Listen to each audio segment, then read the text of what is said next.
Alrighty, hello friends. Welcome in to this Draft Day Eve edition of Talking Sports at Work at Home. I am your host, Derek Persley. And so I was looking, at doing a final mock draft thing, and I love the draft and I love the build up for it. I love all the analysis. I've always been a big fan. Yeah, but in looking for doing my final mock draft, I realized there's really not much difference in what I had in the last one compared to what I would do. I mean, there are only maybe a couple handful of differences, nothing really in the top 10, but I mean, I would make a handful of changes, but I was going to do that anyway. The point is I was going to do that, but then I stumbled upon this thing. It was by Will Brinson, I think. I stumbled on this earlier today, actually, and it was the worst mock draft ever was his idea, and I'm sure he's not the first one to do it. I'm sure, but it's just it was the first time it had occurred to me that, hey, I should do something like that. So what we're going to do is, instead of just doing another mock draft where pretty much everything's the same as it was in the last one, we are going to do the official Talking Sports at Work 2024 Beep. mock draft. Yay! All right, so this is basically exactly what it sounds like. This is kind of the worst case scenario for these teams. Now, excuse me, you also may be wondering why I'm doing two cameras. It's because so I can do this, so I can feel like I'm talking in public, I guess. It's kind of what I'm doing, but if I'm just looking at one screen, it feels weird. So this way I can come in and, give full little side shot there and give a little emphasis to something when I need to berate a GM or, whatever we're going to do here. So anyway, let's dive right in. Now, and one more note, this is stuff I tried to keep it realistic. We're not just going and giving the Chiefs Caleb Williams or something. We're trying to keep this realistic and think of things that could actually happen, but would be terrible for the teams involved. So that's essentially the what we're doing here. So let's dive right in. Now, draft board remains the same. I'm going to actually make this just a little bit bigger now that got some more room there. Draft board remains the same. The Chicago Bears are on the clock. Now, that's a lock, right? Everybody thinks so, but in the last few days, we've been hearing more and more people in favor of Jaden Daniels saying they would take him number one overall. So you know what? Maybe the Bears start listening to that, or maybe that's what they've been thinking all along too. They're going to go ahead and they're going to take Jaden Daniels, the Heisman Trophy winner out of LSU, number one overall. Why is this a Beep. pick for them? I don't even know if I need to really explain this one that much, but look, there are people out there, smart people, people like Lewis Riddick for one, Chris Sims, guys who I normally really respect their opinions and I still do, but just in this case, I think they're terribly wrong.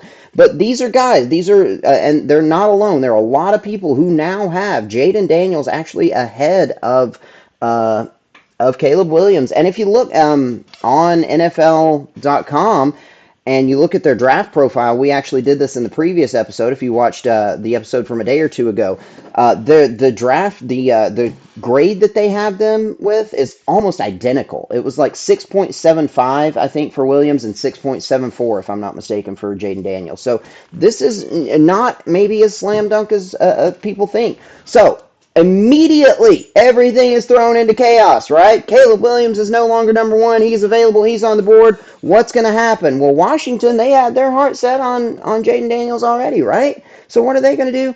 They're going to make a trade. Instead of taking Williams, we're going to trade back. The team that everybody's most, we've heard the most talk about, the team that is most publicly in favor and shooting for a trade, trying to get up and take a quarterback, Minnesota Vikings. I've said I love Kevin O'Connell. I really like what they could do in Minnesota if they get the right quarterback. So this is actually a really good scenario for them, right?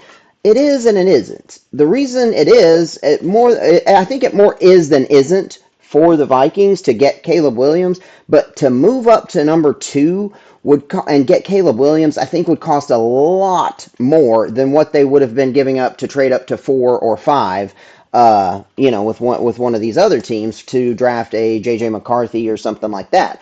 So they're giving up their both first round picks this year. They're giving up their second round pick this year. They're giving up probably one and two next year, and maybe another one after that. They're giving up the farm, betting everything on Caleb Williams. Now, again, I still think this would be a good thing for them because if he pans out, nobody's going to care what they gave up to get him. But for the Commanders, this would just be absurd to do this. If he's sitting there on the board, but they've already got their heart set on Jaden Daniels, like it sounds like they kind of do, then maybe they trade back. Now, moving to the Patriots at 3, that's still essentially the same position as they thought they were going to be in, except just those first two picks are reversed. But this is what was expected to be in front of them. So, what are they going to do? Let's find out. Well, they're going to take Marvin Harrison Jr. Now, is this a bad pick? No. I still firmly believe he is a generational talent at that position. I think he is as can't miss as you can get at the wide receiver position. But obviously, they need a quarterback. And I mean, who's going to throw him the ball? That's just the truth. And Drake May, I still believe, is the second best quarterback in this draft, and he's sitting there still available for them, but they pass on him, and instead they take a great player, but somebody who's really not going to help them if they don't have a quarterback. Maybe they address it later in the draft. I don't know. We'll see. But they're going to go ahead and take Marvin Harrison Jr. Another reason why this is a bad thing is because they could have traded back too. Somebody would still want McCarthy or May, right? So they could have acquired some more picks. But instead, they take Harrison. Great player, but it just feels like some missed opportunities there, multiple. Arizona at number 4. Wait, we've got another trade. What I was just talking about there. So here's what's interesting about this. We've been hearing all the talk for the last few days now that the Giants might be one of these teams. Like it's viewed as now the Giants and Vikings are the two teams looking to maybe trade up for a quarterback. Now, Giants fans might like this. Here's what I'm going to say about this. There would be two problems with this. Number one, Drake May is still on the board. I think he is better than J.J. McCarthy. I think he's better than Jaden Daniels. So they're picking the wrong player. Number two, they're only trading up 2 spots to do this. The Chargers aren't going to take a quarterback there at 5. The Cardinals have already made their thing clear that they're sticking with Kyler.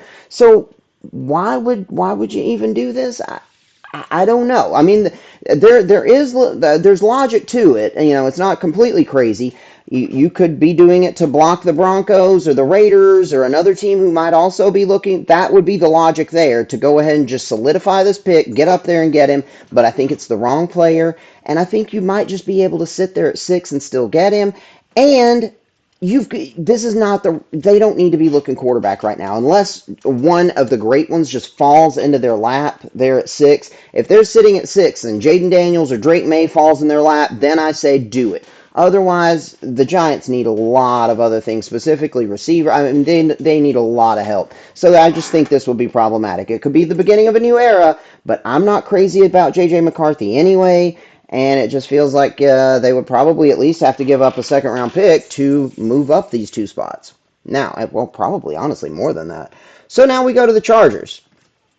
Now, this is one that I actually have seen. I saw this on Mel Kiper, the guy when it comes to draft analysis. Like, forever, before I was even born, Mel Kiper has been the guy for draft analysis.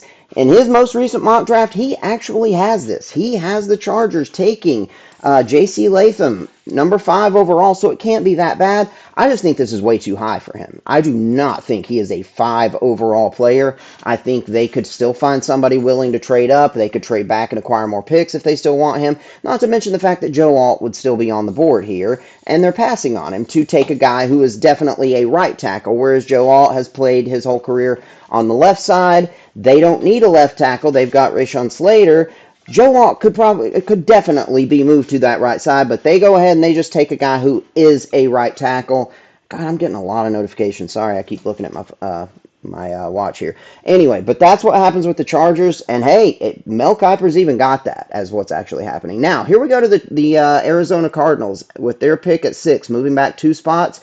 They're going to take Rome Odunze. Now, a lot of people would say, hey, I don't see anything wrong with that. I don't like it because Malik Neighbors is still there. And I know a lot, right now it feels like the consensus is that these three receivers are kind of all pretty close. It feels like most people have either Harrison or Neighbors as number one, and then Adunze is a close second. But there are plenty of people out there who have Adunze as the number one, and even more who have him as number two behind Harrison and ahead of Neighbors. And we'll say that the Cardinals are one of those. I think this would be a mistake. I'm just not a huge fan of his either, but I don't think it would be terrible, but I think they would have been much better off picking Malik Neighbors. Now, if we go to my Tennessee Titans at number 7, now this is one that I struggled with. And, obviously, you see all the Titans stuff behind me. I'm very invested in this draft. Joe Alt is sitting there at number 7, right? Let's grab him. Nah. Malik Neighbors. I mean, honestly, this is one. It wouldn't be the worst thing in the world. It honestly wouldn't. And maybe that's why I did it, because I didn't want to screw us up. Well, no, I'm trying to keep it realistic. Honestly, if Malik Neighbors is still sitting there at 7, I wouldn't be shocked to see us do this. But if we have our choice between him and Joe Alt, I think it's gotta be Alt. I think it has to be Alt. In fact, if Joe Alt is not there at 7, I think we should be looking to trade back, and then we could maybe get Fashanu a handful of spots later. But if Malik Neighbors is still sitting there at 7, we could very well grab him. But if it's both of them, I'm saying take Joe Alt. In this instance, we take Neighbors, who I think is a very good player. I still have him below Harrison, but I think he's a great player. He's the most explosive receiver in this draft, and, this is a realistic possibility here. Now, we move to the Atlanta Falcons. They just got, they're going all in, right? They got Kirk Cousins. They've got a lot of skill position talent. They got a decent offensive line, okay defense. What do they need? Well, they need edge help. This is the right position, I feel like, but the wrong player. Now, this is another scenario. This is another situation, rather, where opinions vary. A lot of people, like these top 3 or even 4 edge rushers are very close together. Some people have I think it's Dallas Turner. I think that's the most popular. He is agreed by most to be number 1. But Jared Verse is close, Latu is close, and Chop Robinson has even made his way well up draft boards to put himself in or close to that conversation. Jared Verse has a ton of upside. I just don't think he put the he didn't have the production. You didn't see enough from him actually on the football field. But this could turn out to be a good pick. It just feels like Dallas Turner would have been better. Now, at number 9, the Chicago Bears. Well, they're going to get help for their new quarterback, right? Nah. They got Keenan Allen. They got DJ Moore. They've got an okay. Well, their offensive line isn't a. It's not good. Well, anyway, it's not terrible. It's not one of the worst in the league. So they go ahead and they take Byron Murphy. This is another one that's not a terrible pick. It just feels like this would be disappointing to Bears fans if they did not take, Joe Alt, for instance, who could immediately step in and be an upgrade at left tackle. It's not an immediate need for them. They do have a player who's serviceable. I can't remember his name, but a decent player there at left tackle. But Joe Alt will be a definite upgrade and be a good investment for your young rookie quarterback. A receiver would be good here. Keenan Allen's obviously no spring chicken. Brock Bowers would be a decent pick here, and maybe one of the edge rushers. But Byron Murphy, and I've said, I feel like these 2 defensive tackles are probably going to get drafted higher than a lot of mock drafts have them so far, because that's become such a premium position, because the value of interior pressure has increased so significantly over the last few years. I don't think this is crazy at all to think he could go in the top 10. But it would feel disappointing, I think, to Bears fans to see this. Now, the Jets. Now, this one is another one that I had some options on, man, because there are just so many ways they could get this wrong, right? I thought about this, and honestly, thinking off the top of my head, I don't even remember what I did, but so we'll see it together here in a minute. But yeah, the Jets could go a number of ways to get this right. They could also go a number of ways to get this wrong. Hell, they could be looking. Drake May's still there on the board, by the way. they could be thinking about the future. You only got, what, 7 plays out of Aaron Rodgers last year, and he's not any younger this year. Hell, that might not be the bad thing. Uh, Again, Joe Alt is still sitting right there. A lot of options for you here. So what are they going to do? Talise Fuaga. Now, this is another one that it's not out of the realm of possibility. It's not crazy. I think in my mock draft, I had them taking Brock Bowers, either him or Fashanu. I can't remember. But they've got two offensive tackles in free agency that will be plugged in as day one starters.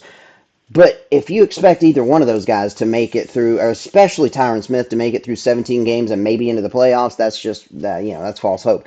The reason Fuaga would be the pick here, I think, is his versatility. You could put him in right away at guard next to Tyron Smith, and then when Smith goes down, or even Moses on the other side, you put him over there, and that's going to be his position for the future. So it's not a terrible pick, but again, Joe Alt's sitting there on the board, and what's going on? He's falling, right?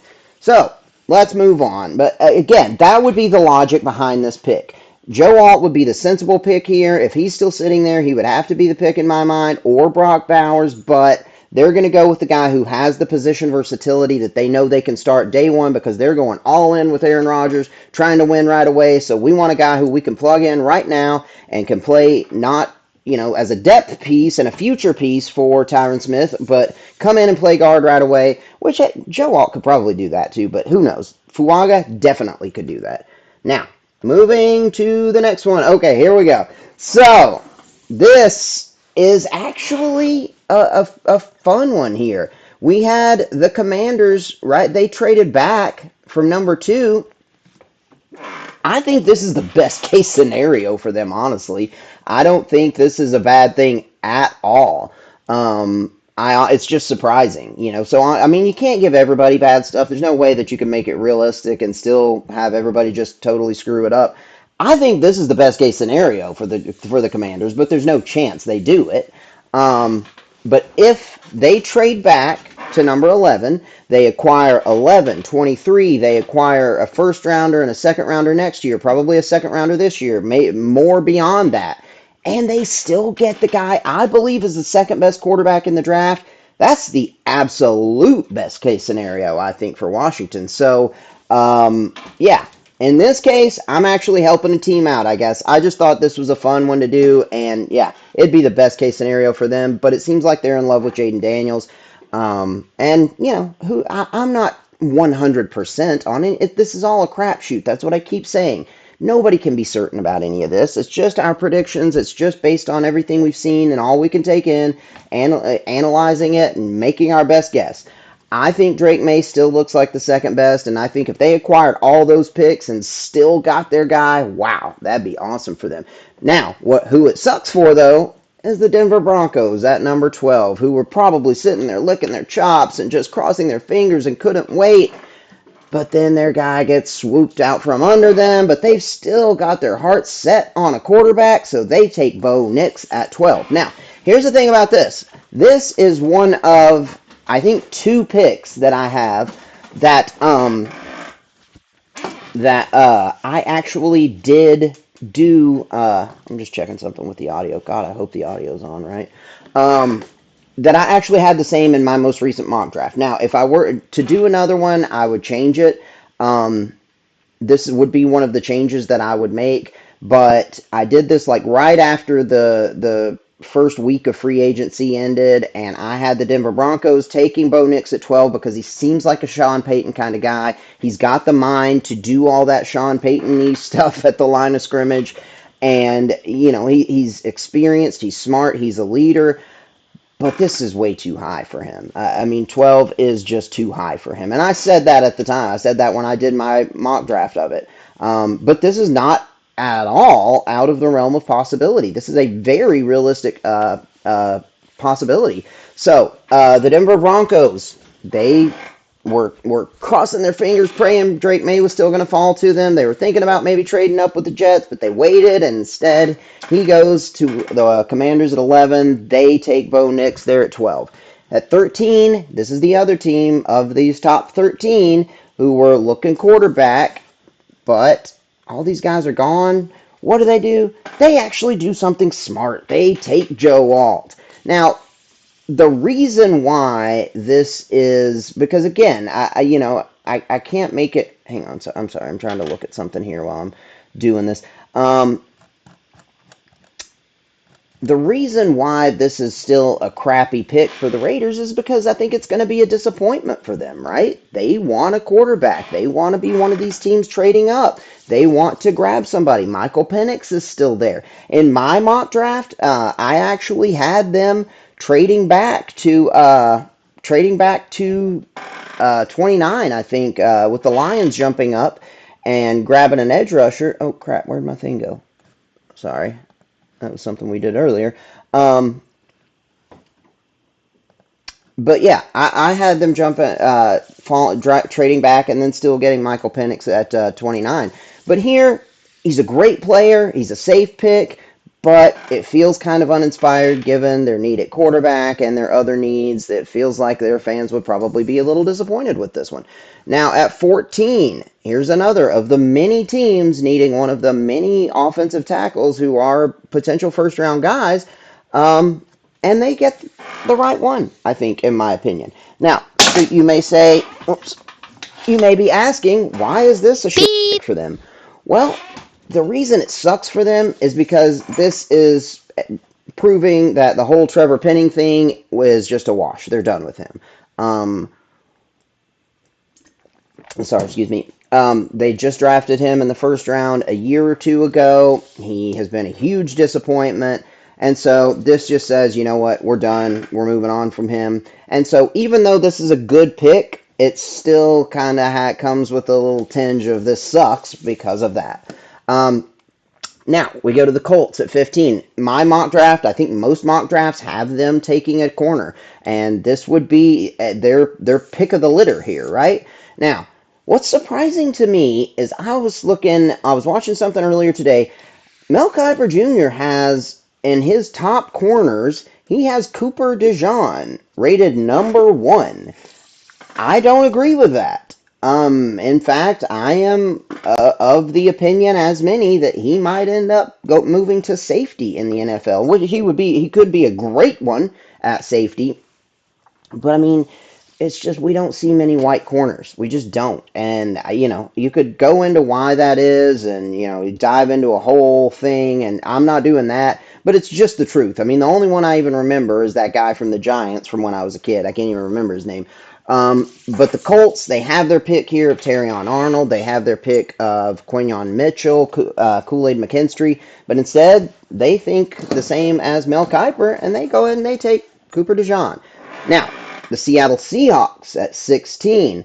As I think most other mocks seem to have, was them taking, who was it? The tackle slash guard from, I believe, Washington. Anyway, oh, right.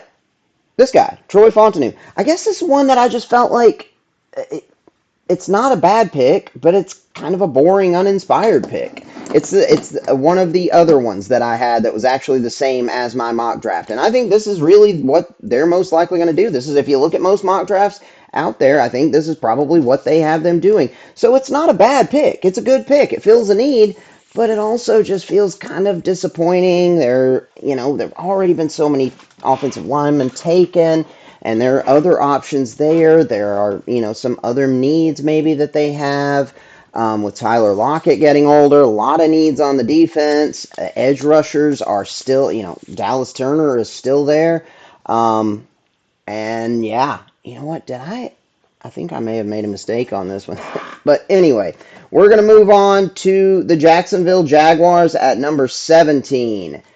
They want to replace Calvin Ridley. They fall in love with the speed of Xavier Worthy. They think this could be a guy who could be a huge deep threat for Trevor Lawrence, and they take him. Brian Thomas is still on the board. Keon Coleman, who I like, is still on the board. Brock Bowers, who would be a huge weapon, is still on the board. Xavier Worthy, I'm not saying he's going to be bad, but it's just we've seen the track record of these guys who run these incredible 40 times. Almost none of them end up being anything at all in the NFL. But the Jaguars here, they have a need, they fall in love with the speed, and they take him. Now, we're more than halfway through the first round, so I'm going to take a very quick break. I'm going to make sure that the audio is actually working, and I'll be right back. All right, hey friends, welcome back. So, checked in on everything. I had to fix some stuff that I had done wrong, but seems like sound was right. Everything's good to go. The Jags fell in love with the speed of Xavier Worthy. The Cincinnati Bengals. Now, in my mock draft, I remember I had them taking Byron Murphy. I think I'd seen that in other ones as well. I do still feel like he's going to go higher than that. But, Johnny or Jerzon or whatever Newton is still sitting there, so it would make sense that they go that route, or they could look to replace T. Higgins. But they continue to chase the offensive linemen. It feels like they've been doing this for years now with free agent signings, with trades, with draft picks. They're just trying whatever they can, and you can't fault them for it. I mean, you got to protect Joe Burrow better than they've been able to throughout his entire career, but while this might not be a terrible pick, it just kind of feels like, here we go again. And at this point, you've missed out on Fashanu and Alt, and it just feels like, Mims is kind of maybe the second best of the pure right tackle guys. Most people have J.C. Latham ahead of him, so it kind of just feels like, while it might not necessarily be a bad pick, I mean, he is a mountain of a man and has the potential to be great on that right side. It just feels like, here we go again with the Bengals, and let's hope this one works out. Now, at 19, the Rams. Now, I had them taking an edge rusher. Dallas Turner is still on the board in this shitty mock draft, so, that would make total sense. They need to replace Aaron Donald. They could also look for the quarterback of the future. Maybe Michael Penix is still available. What will we do? Well, they'll be a little bit too direct in trying to replace Aaron Donald and go with Jerzon or Johnny. I don't know which one it is now. It was Jerzon, but in more recent stuff, it's Johnny now. I don't know. One of the two. The Newton kid from Illinois, the big guy. Now, again, this would not be a bad pick either. It just feels like there would be better options for them, especially with Dallas Turner still sitting there, or which and realistically, he's probably not still going to be there at 19, although it's not crazy. Chop Robinson would probably still be a good pick to go on the one of those guys to go on the other side of Byron Young, who I love. But they go and they try to directly, immediately replace Aaron Donald, and this kid is going to have ridiculous expectations put on him if that's the case, and he's just obviously not going to be Aaron Donald. But it wouldn't be a terrible pick. So we go to the Pittsburgh Steelers now at number 20. Which way are they going to go? Actually, works out well for them. They get Quinyon Mitchell. Now, I'm trying to... in this mock, Terrion Arnold is still available. I think he's better. I think he would be better for the Steelers, but Mitchell is good. It's kind of another situation where it's like 1A and 1B. Some people have Mitchell, some people have Arnold. It could go either way. But to me, it feels like the Steelers, while this is not a crazy pick and would not even necessarily be a bad pick, it just feels like they have a lot of needs. And there was something I wanted to look at. Bear with me just one more moment. There was something else I wanted to say about this, I think. Oh, I also had them potentially taking someone like Brian Thomas, who's still on board here.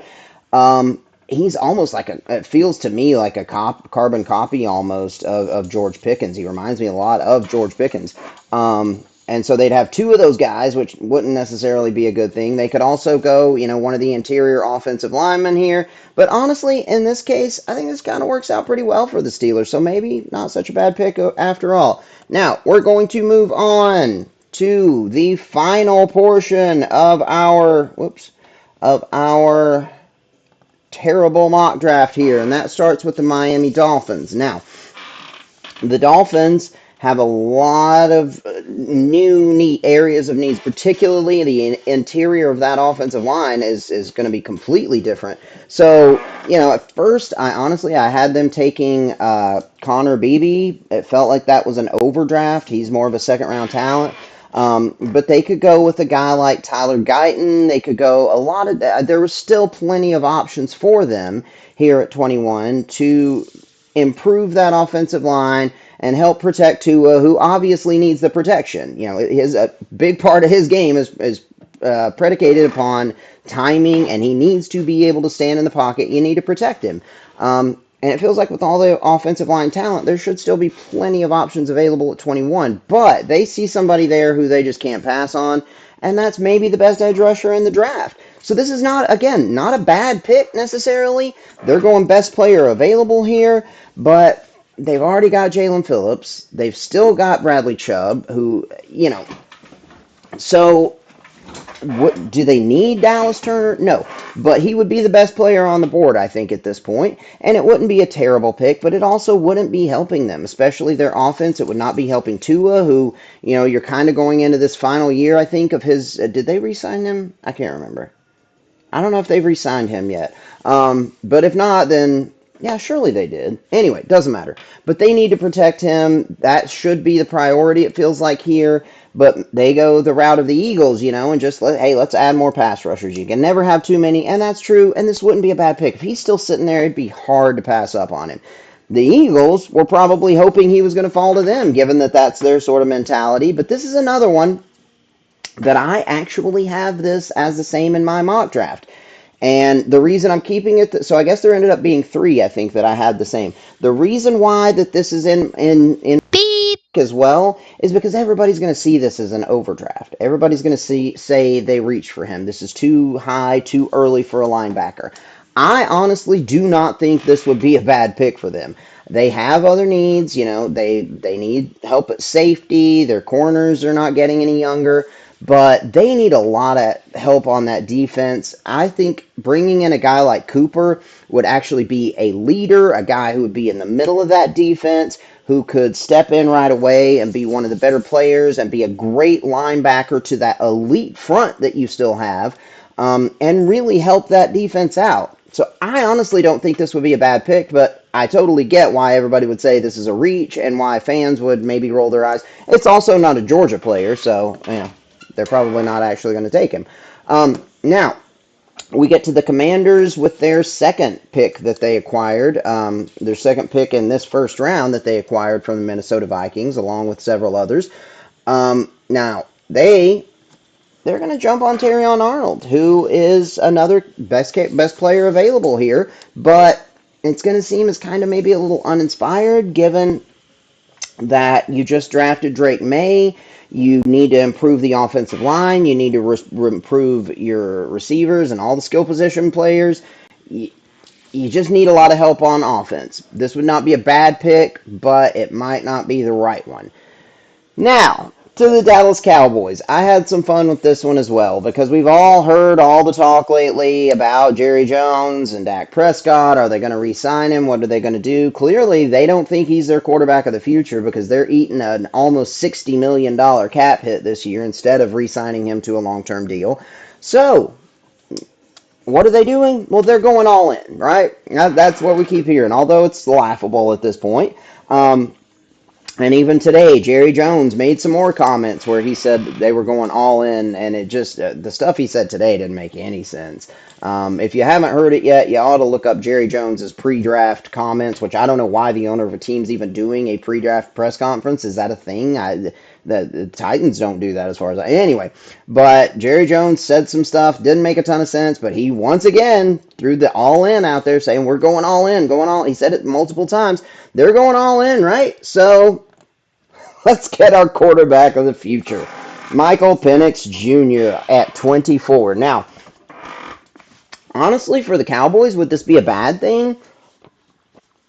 I mean, I don't know. It just seems like this is something that would not shock me at all. He's a good player.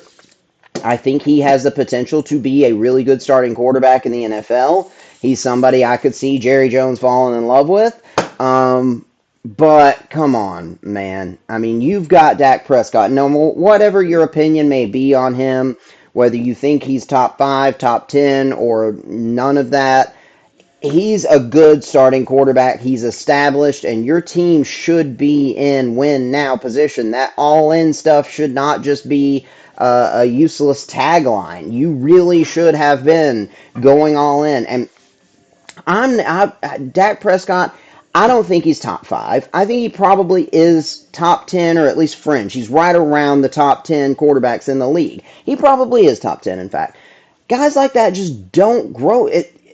You can't just find them easily. They don't just grow on trees. You can't just guarantee that the next one's going to be that. I think the Cowboys have kind of been spoiled a little bit, like the Packers were going, for 30 years from Brett Favre to Aaron Rodgers, like the Colts were there for a while, going from Peyton Manning to Andrew Luck. And now it feels like the Cowboys are kind of feeling that same sort of spoiled stuff, going from Aikman to, I know they had a crappy period there in between, but then afterwards going to Romo, and then from Romo to Dak Prescott. And they think maybe we can just find one of these guys anywhere. Hell, they found Prescott in the fourth round. This is their thinking here. Let's just go ahead. Let's get our guy. Dak is not our guy. Let's get him. Then we'll start worrying about re-signing Micah Parsons and CeeDee Lamb and whatever. This is a Cowboys kind of thing. Now to the Packers at 25. This is one that I don't think is a bad pick. Uh, I don't know that I believe in him that much as a player. I haven't really seen that much of him, I guess. So this is one that I've actually, I think, seen this in other mock drafts. I don't think I had it in mine, or I don't know, hell, maybe I did. Actually, I think I had them taking Cooper DeJean, and the reason for it is because I liked his versatility. And Nate Wiggins is just kind of uninspired. It feels like the Packers just never pick offensive players in the first round. It feels like, and I mean, hell, I should go back and look at when the last time it was they took an offensive player. It's been a while since they've taken an offensive player in the first round, I think. So they're going to continue with that trend instead of improving and building around Jordan Love. They're just going to try to build the defense again and do what they do, which is build through these late middle round picks and keep getting the homegrown talent. And Nate Wiggins is not a bad player. Just feels like they're at 25. He's maybe the fifth best player at that position. Feels like there could be other ways that they would go. I'm going to take one more quick break. I got to pee, and I'll be right back. Alrighty, hey friends, back again. So I actually took. Oh God, I'm spinning this thing too hard. I need to play with something else. I need another fidget toy. Crap. Where's my other little fidgety thing? I have other fidget spinners here. Um, Anyway, so sorry about that. So I actually looked it up. The last time I should have, if I'd have thought about it, the last time that the Packers took an offensive player in the first round was Jordan Love a few years ago. But aside from him, they have not taken an offensive player in the last, I think it was 12 years. You'd have to go back to 2011 when they took Derek Sherrod at tackle out of Mississippi State in the first round, with the last pick of the first round. Other than that, it's been defensive end, safety, defensive tackle, no pick in 2017. Jair Alexander, Rashawn Gary, Darnell Savage. Then they took Jordan Love, Eric Stokes, Quay Walker, Deontay Wyatt, Lucas Van Ness, and this is obviously going from past to present. But yeah, so, and also another reason why this is on the not so great, crappy, I'm going to stop saying bad words, I think, for the rest of this, because I'm going to have to go back through and edit, and I don't want to chase them all down, and censor them and beep them, at least that's the plan. The reason this is on the crappy mock draft is just because I think Kool-Aid's better. I think they could have gotten a better player at that position if they're going to go that route. Even though, again, I don't know that much about Nate Wiggins. I haven't watched that much. He might be a really good player, but it also feels like they could probably use help on that offensive line. We still don't know for sure if, what's his name, Rasheed Walker is going to be the answer to replace Brian Bulaga long term. But anyway, it's not a terrible pick by any means here. So, go Packers, whatever. Now at 26, the Buccaneers. This is another player who I really, really like. I really like Peyton Wilson.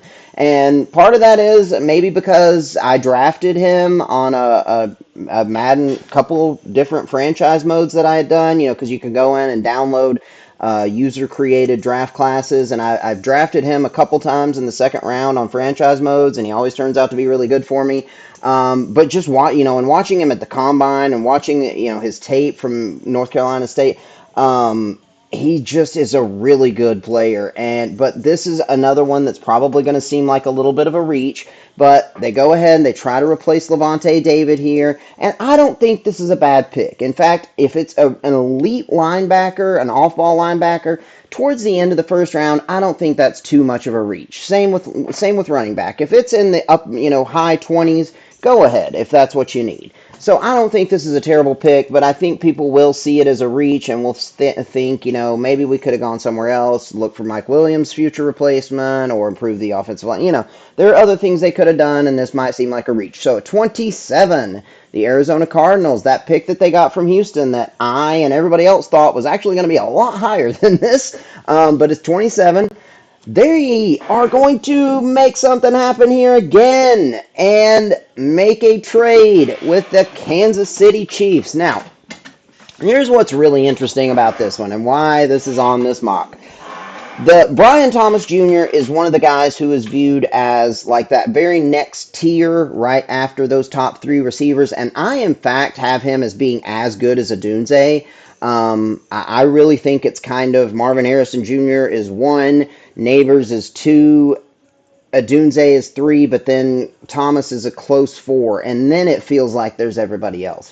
But I think there is a differential. I think you can, in my opinion, these guys can be clearly ranked. It's not like there's 1A and 1B or anything. I think it's clearly sort of that. And Brian Thomas still being available there at 27, the Buffalo Bills are going to be licking their chops thinking, man, here we go. This actually worked out really, really well for us. And then who is it that jumps ahead of them but the Kansas City Chiefs?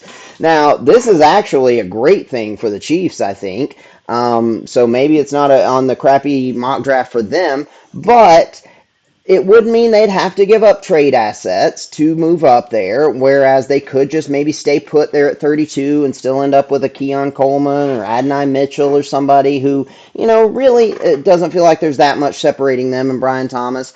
So it's still not great. Maybe it's not ideal for them, but it is a pretty good situation, I think, for the champs. If they're able to jump ahead of Buffalo to take the guy that Buffalo would have been licking their chops to pick. Yeah. So I've got the Cardinals moving back. What is that? That's only 1, 2, 3, 4, 5 spots. And probably picking up a third round pick for doing so. I mean, they get something decent for it. And, so they're acquiring more picks like many people thought that they would be trying to do anyway with that 4th overall pick. So they still acquire something and move back a little bit. And the Chiefs get him. Now, Buffalo sitting there thinking, how does this happen? Of all the teams that could have jumped ahead of us, even though they're not a division rival, it's a big-time rival in the Chiefs. So they take a bit of a reach and get Xavier Legette. Now, I'm going to say this might not be a bad pick. I just don't think he's as good as a lot of other people do. Now, this is one I do know a little bit about. I watch SEC football, so I've seen him play. He's a good player, but I just don't see him as being. I know he's going to draw like Debo comparisons. I don't think he's that good. I think he's, late second round would probably be about right for him, but the opinions on him are greatly varied. I mean, some people have him going in the first half of the first round. Some people have him as late second round or below. But the Buffalo Bills are sitting there at 28, and they think that Brian Thomas Jr. is about to fall into their laps. The Chiefs jump them, and instead they just go ahead and say, you know what, take Xavier Legette. Now, another reason why this isn't good for the Bills is I would take Keon Coleman ahead of him. I would also take Adonai Mitchell ahead of him, and those two guys would still be sitting there on the board. So, yeah, not great for the Bills. Now, at 29, how's this guy still available? This is one that maybe I just forgot about as I was doing all this, but this is, the crappy mock draft, so, it's not going to be great. The Detroit Lions are sitting there, and they're thinking, what in the world? This guy's still available. There's honestly almost no chance he's going to be there at 29, but I think the Detroit Lions, it would be a great destination for him. Honestly, this would be a great pick. But it's obviously not an area of need for them. I would think they would probably want to get an Adonai Mitchell or a Keon Coleman or somebody to put on the other side. They lost Josh Reynolds. They also have needs on the defensive end, especially on the back end. And there's still some good players available there. But if he's still sitting there, come on. The Lions are going to take him. And so, yeah, maybe I just got lazy with that one. Now, at 30, the Baltimore Ravens, they need offensive line help. We all know it. What are they going to do? They're going to take an edge rusher. This is actually another one that's very, very, could happen. Now, I don't think Latu will actually still be there at 30 either. I think he will go higher than that. But if he's sitting there, I would think the Ravens would be just very, very happy to run at the chance to grab him because he's another guy that is viewed as maybe being the best edge rusher in the draft. And we know the Ravens, their entire identity throughout their existence has been built around defense, especially up front, especially getting after the passer. And Latu would be a really good addition to that. But it wouldn't help Lamar Jackson directly. They need offensive line help. They could also use some more weapons in the pass and run game.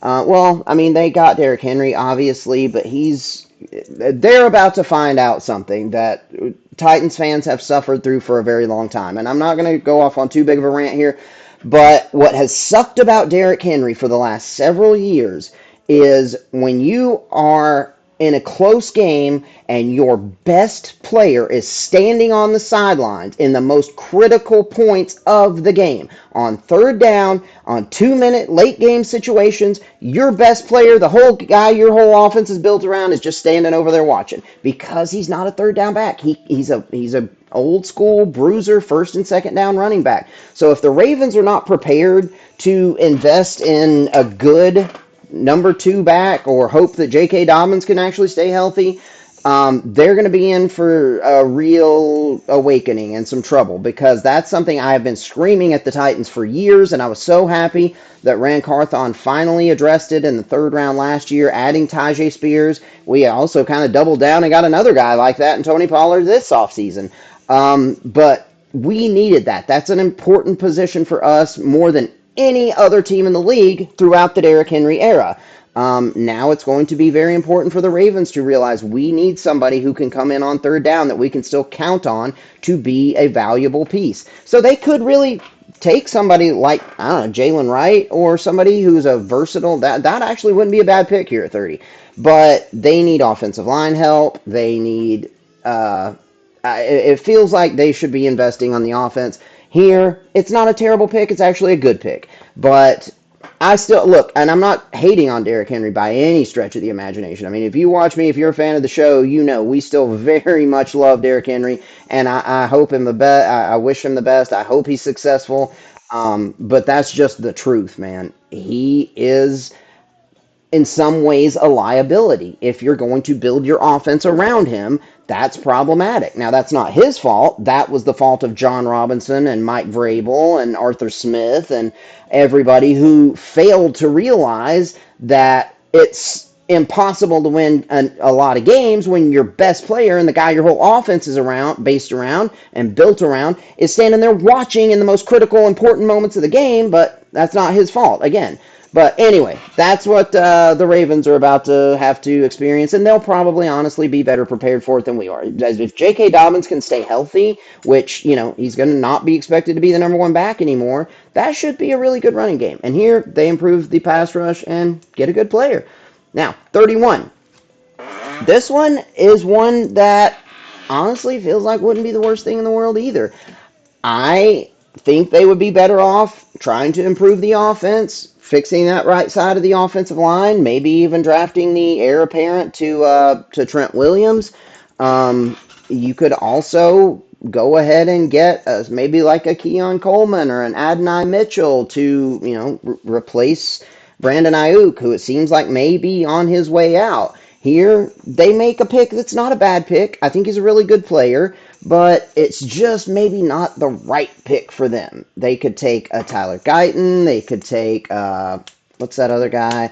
crap. I mean, there would still be several good offensive linemen available at this point, as well as still several second tier decent receivers available. But this would not by any stretch be a bad pick. This would actually be a good pick for the 49ers. So, yeah, I guess whatever. Now, here are the Cardinals. Since they traded back with the Chiefs, they are finishing up the draft. And you know what? I gave them a good player too. But it's maybe not, what fans would have been expecting or hoping for here. The Cardinals get Chop Robinson. Now, a lot of people, it seems like, have him climbing draft boards and have him rated a little bit higher than I do. I just haven't seen him that much. I've only seen a couple of his games, I guess, and I don't know all that much about him. But he's been climbing draft boards, and if he's still sitting there at 32, it may not be like the biggest need for the Cardinals, but they'll snatch him up and probably be happy about it. But who was it I had them taking? I had them staying put, I think, at fourth, and did they take crap? Who did I have them taking? Now I gotta go back and see. Let's see. We had the Cardinals. Oh, right. I had them trading back to six, and they took a Dunze. Yeah, so they got their receiver here for Kyler Murray, and there to get a good pass rusher honestly wouldn't be the worst thing in the world. So there are some teams here that this actually is not the worst thing, but a lot. This is like the crazy, crappy, bad decision mock draft, and so many examples of it in here. Starting at the very beginning, if the Bears do what many people think they should. I don't think they're going to. I think this one's pretty much a lock. But hey, they take Daniels. Then Caleb Williams. The Vikings trade up to get him, which is great for them, but they have to give up the farm to move up that far. Then the Patriots, they don't take a quarterback. They get a really good receiver, but who's going to throw him the ball? The Giants then give up a lot to trade up only 2 spots to get the guy, J.J. McCarthy, that I think is not as good as the other guy. They probably could have just waited and taken at 6, and that's Drake May. The Chargers then overdraft J.C. Latham, a good player, a good fit, decent pick. They could have traded back 10 spots and still gotten him. The Cardinals then get Rome Odunze, even though Malik Neighbors is still sitting on the board. And even though Joe Alt is still on the board, we take Malik Neighbors.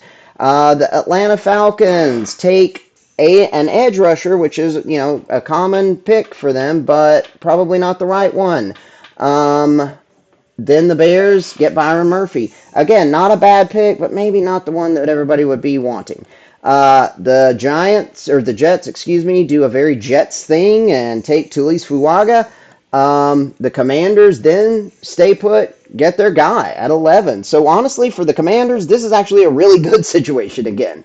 15, 12, the Broncos overdraft Bo Nix. 13, the Raiders snag Joe Alt. Works out pretty well for them, but they still don't have a quarterback. Well, they've got Gardner Minshew, so maybe it's a good pick for the Raiders too.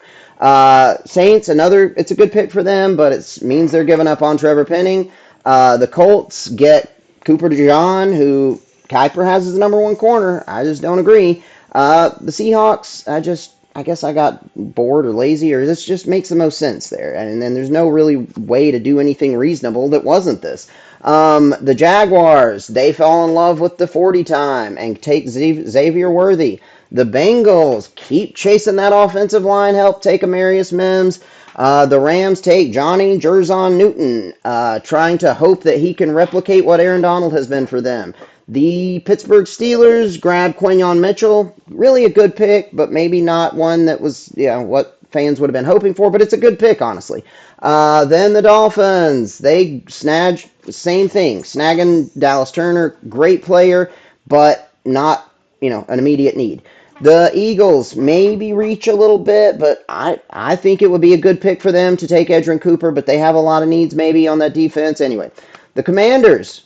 Honestly, this works out really, really, really well for the Commanders because they get Terrion Arnold, who I think is the best corner in the draft, and they get Drake May. But the reason this is not, is this on the crappy list for them is because I think everybody would be expecting them to take an offensive lineman or a receiver here to try to help their young quarterback. Now, the Cowboys do a Cowboys type thing, and they take Michael Penix at 24. The Packers take Nate Wiggins. The Buccaneers, maybe reach a little and get a really good, fast, sideline to sideline modern linebacker in Peyton Wilson. The Cardinals trade back with the Kansas City Chiefs, who jump ahead of the Buffalo Bills and get Brian Thomas. The Bills then settle for Xavier Legette. The Detroit Lions snag Brock Bowers. Again, must have just gotten lazy there. There's no way he's still going to be there. The Baltimore Ravens fall in love with the edge rusher who's still sitting there for them and think maybe we can still get offensive line help in the second round. The 49ers kind of do the same. Fall in love with a really good player in Kool-Aid McKinstry. It is a need for them. It would not be a bad pick for them either. And then the Cardinals, Chop Robinson. So there are some teams that this actually works out well for, but it's still crazy, and it still would be, it's just full of head scratchers, and it was a lot of fun to do. So I hope you guys enjoyed it. I probably ended up talking a lot longer and a lot more than I meant to. I'll try to edit it best I can. Hope everyone has a great Wednesday.